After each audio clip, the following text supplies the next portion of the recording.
Order books are used by almost every exchange for various assets like stocks, bonds, currencies, and even cryptocurrencies.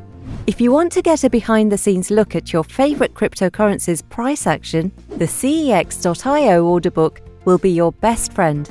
However, apart from tracking market prices, you can also use order books to analyze buyer and seller sentiment on a certain crypto asset.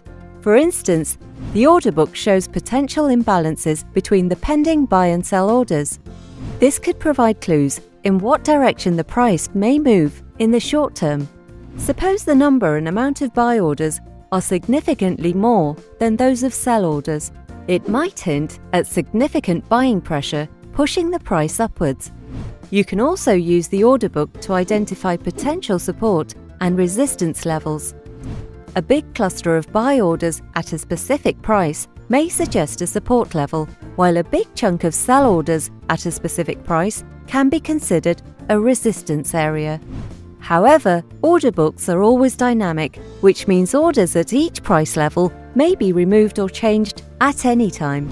Because of this, it might not be a good idea to make trading decisions solely based on the state of order books. For in-depth analysis, you'll need to familiarize yourself with analysis techniques like technical analysis or fundamental analysis. Want to learn more about trading cryptocurrencies? Subscribe to our YouTube channel by clicking on the subscribe button below. For more in-depth articles and guides, visit CEX.IO University. Link is in the description. Thanks for watching, and may the markets trend in your favor.